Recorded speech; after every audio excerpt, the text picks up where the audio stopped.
Hey everyone, and welcome back to another video. Welcome to r/MaliciousCompliance, a place where people conform to the letter, but not the spirit of a request. And this first post by user/GShaw1995 is absolutely amazing, so let's get straight into it. I'm currently 31 weeks pregnant, and I work as a water filtration operator. Every 4 weeks, me and the other operators rotate onto the maintenance shift where we work under this particular supervisor. We'll call him Randy. Randy likes to think that he has more control than he does have, and honestly, the plant supervisor just lets him think that. About a month or so ago, I was working with him, and he told me to pick up a 45-pound empty nitrogen cylinder. I politely reminded him that I was pregnant and shouldn't be doing that. To which he responded, since I didn't have light-duty paperwork, it shouldn't be a problem. I sucked it up and lifted the cylinder and carried it off to the destination, but received a pulled muscle in the process.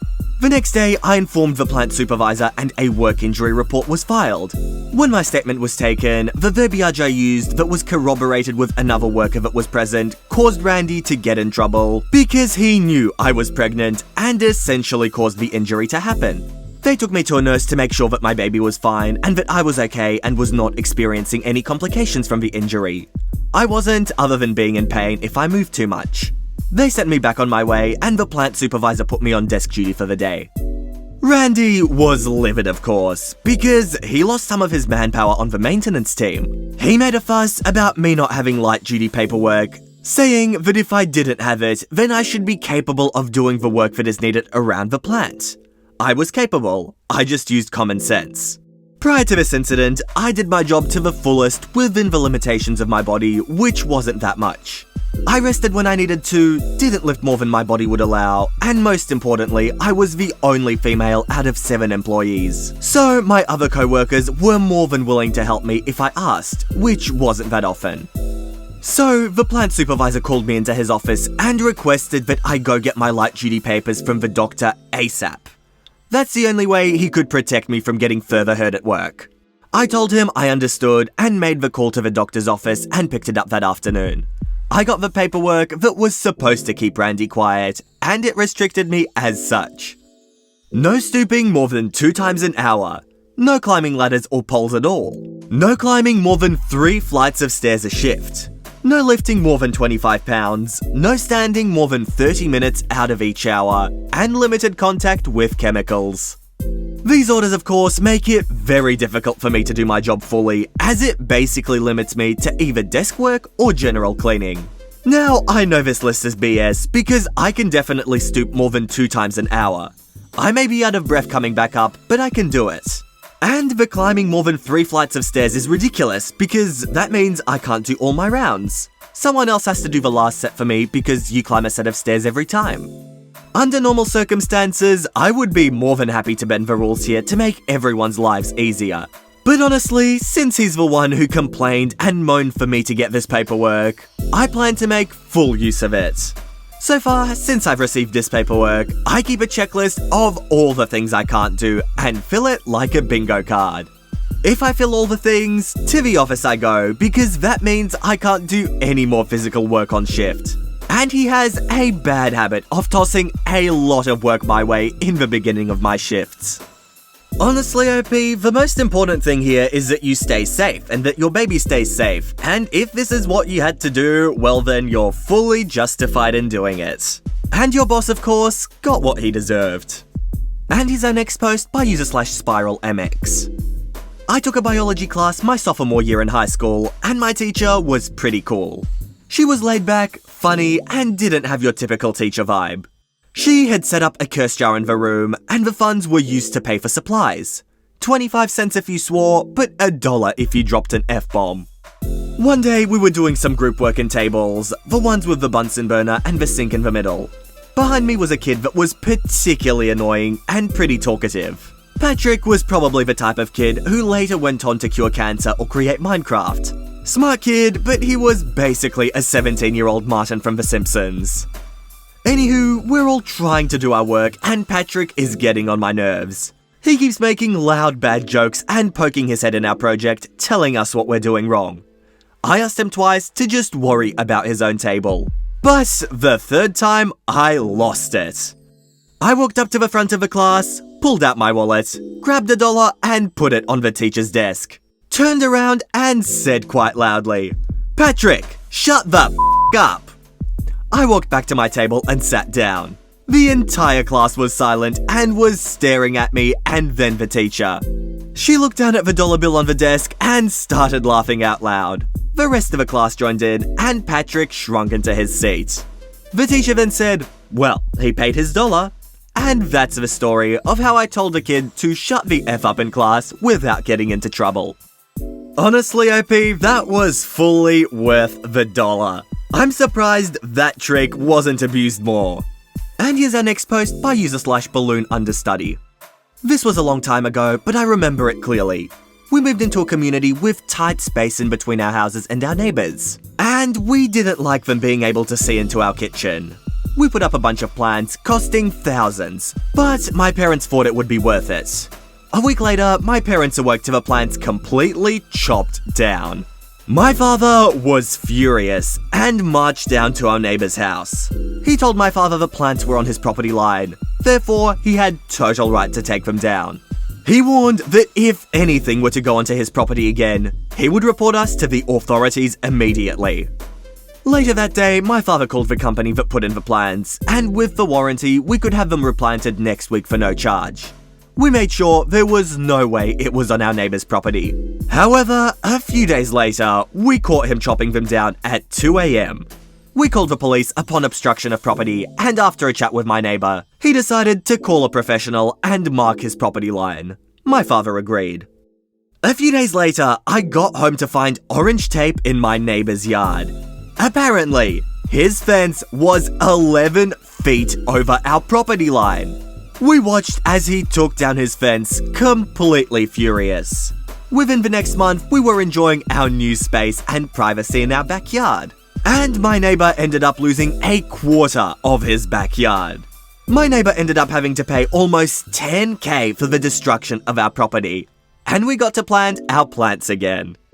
Honestly, anything involving trees and plants seem to just have some crazy outcomes. So 10 grand seems like this guy got off a little light. You really could have sued him for more, I reckon. Okay, this story is set 19 years ago. I remember the exact time frame because I was working at this place when the September 11 attacks happened. This place was the office of an interior designer in the big city I lived in. I'd been looking for tech work and an acquaintance had recently been hired as an office manager, so she brought me on. I was happy to land a job providing tech support and to be earning a decent hourly wage with flexible hours. But little did I know how bizarre this place was. How bizarre, you ask? Well, my new acquaintance, the office manager, was never in the office. The designer, let's call him Boss, was also rarely there. Let me tell you a little about Boss.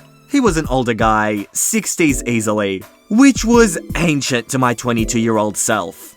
He constantly ground his teeth and clenched his jaw. He always seemed distracted and had a general vibe of just being weird. So I get this new gig and pretty immediately find myself alone in a nice big office space with no onboarding, no training, and nothing to do. Literally come to work, surf the web for hours, go home or to class. Every now and then, Boss would randomly come in, ask me to do something vaguely tech-related, like create a spreadsheet for client names, and then he'd ask me to show him how to do the same thing. I'd do it, he'd be thrilled, and give me a bonus on the spot. Sweet, right? Right. Until Boss started coming in and losing his ish about random things. Like, the green ink on his printed Excel spreadsheet was the wrong hue. Or the office manager had called in, and why the hell did she need the day off? Or any number of other random things, none of which were my fault and many of which I had absolutely nothing to do with. Boss was ripping me a new butthole whenever he was in the office, which became more frequently.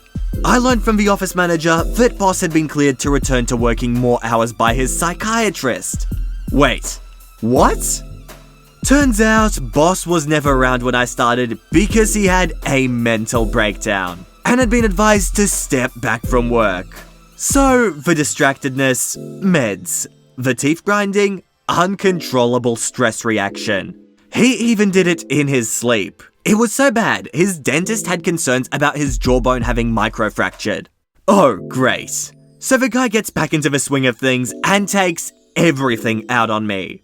I'm 22, my wife's in grad school, I need this job, but I'm feeling the stress. I'm always thinking about work, stewing over the last thing I got unfairly yelled about. I'm waking up 3 or 4 times a night for no reason I can think of. My wife says I toss and turn when I sleep. This goes on for a week or 2. Then boss walks in with a new handheld digital voice recorder, hands it to me, says, "When I record a voice note, I want it to be saved in there as boss, date, number, and I need you to show me how to use it." Okay, this is actually in my wheelhouse. So I take the recorder, grab the manual, and start tinkering. I come up with a quick how-to curriculum and then read a note in the manual. Voice recordings are saved in the device as VR ... time date stamp. Once you import them to your PC, you may rename them as required. So, boss's initial request is not possible with the hardware, but there's a simple workaround. I document that as part of my curriculum and go sit with boss to go over it. Naturally, he blows up that he can't rename the files on the device. He can't believe I can't figure this one thing out. Did I even look at the manual? He knows it can do what he wants. I just have to do my job and learn how to make the changes. And then, OP, go home right now and don't you come back until you've figured out how to do what I want. Cue my relieved but gleeful malicious compliance. I go home, and since I know that what boss is asking is impossible, I never even consider returning. I don't call in the next day I'm scheduled. I don't go in, I try to forget the whole ordeal. I do begin to sleep like a baby. 2 weeks pass, I've moved on, looking for another job, doing school, normal stuff. I get a call from boss out of the blue. OP, you haven't been in a while, is everything okay? When are you coming back to work? I've got some tech issues I need your help with. I'm floored. This guy's talking to me like the last time we spoke he wasn't screaming at the top of his lungs, spewing spittle everywhere. So I say, dude, you told me not to come back until I figured out that voice recorder thing, so I didn't come back, cause that thing's never gonna do what you want. Oh, that? I took it back to the store, so I'll see you tomorrow? Nope, I figured I was fired. So I've got another job. Please mail me my last check, but don't call me anymore. Thanks, bye. And I disconnected the cell laughing. It never felt so satisfying to be unemployed. But imagine grinding your teeth so hard that you fracture your jaw. I reckon this guy is almost doing the opposite of what braces do. He's like pushing his teeth out of place. Maybe if he adjusts his technique a little, it can actually have the same effect as braces. And then he can go into dentistry and make millions with his new and innovative solution. And he's our next post by user/SumoNinja17. Let's call her Karen, just because it fits. She came in and applied for a job, and when I looked at her resume and application, I realized she knew some of my old neighborhood friends and schoolmates. She interviewed well, so I gave her a job. Told her to be in Monday at 9 AM. Monday morning, she's not in. She no calls, no shows. Tuesday, no call, no show. I had now written her off. Wednesday, she shows up about noon. Claims she was in her basement Sunday night and her brother was working out and he accidentally knocked her out during his intense workout. She claimed her doctor told her she had a concussion and she should stay home for a couple days. She had no doctor's note, no marks on her head. But thinking her story was so off the wall, it could almost be true, I let her come to work the next day.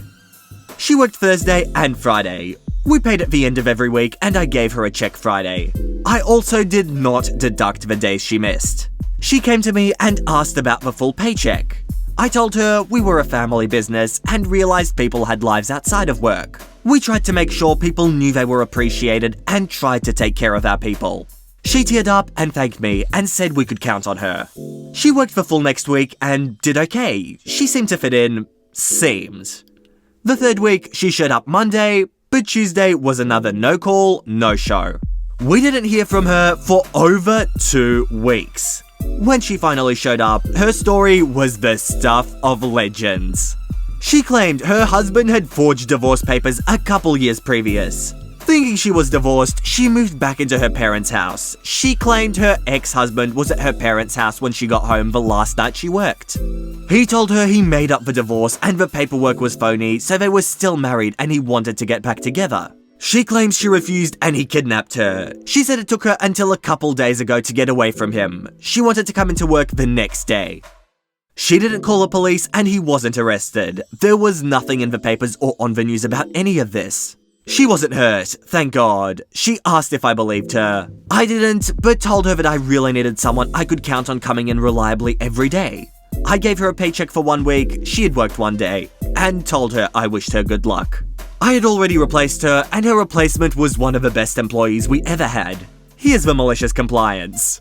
The next month, I come into a phone message that someone from XXX company called for a reference for Karen. As my secretary is handing me the message, she's laughing at the look on my face. I asked if she was kidding. She said she was not.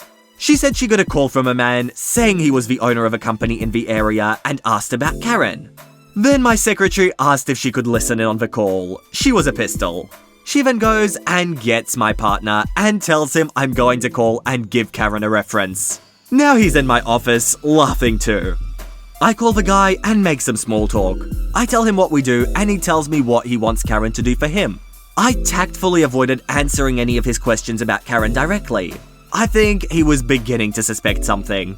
Remember folks, employers can get in a ton of trouble for bad references. He finally asked my opinion of Karen, and what I said was, if you can get Karen to work for you, you'll be very lucky. He heard what I said and how I said it. He repeated that back to me exactly as I said it. All my words were the right ones. It was my tone and intonation that got my point across. He thanked me and hung up. Karen comes into the office a couple days later. She looks mad but is trying to be pleasant. She told me she's having trouble finding a job and mentioned she used me as a reference. She wanted to know if anyone from XXX company had called me. She knew they did. She told me she really wanted a job at XXX company. I told her I'd been called and that I told the guy he'd be lucky to get her to work for him. My secretary confirmed that's what I told him. She told him she was right next during the whole conversation. Karen smiled and thanked me and headed to the door. She said she wondered why she was having so much trouble getting a job. She asked if she could continue to use me for a reference and I told her absolutely. I also told her I'd tell everyone the same thing, that any employer would be lucky if they can get you to work for them. She walked away smiling, happy and clueless. I reckon this story could almost make it into one of the revenge subs just because it's so good and so funny. That divorce excuse though was on another level. I don't think I could have imagined something so crazy. But actually guys, I'm curious to hear some of these excuses. If you had people give you absolutely crazy excuses, then make sure to leave them in the comments down below. I would love to hear them. But I think this story will be the last one for today. I hope you guys enjoyed, and if you did, make sure to subscribe to the channel for Reddit videos 3 times every single week. But with that said, that is it from me. I hope you all enjoyed, and all I want to do is see you all here next time. See you later, guys.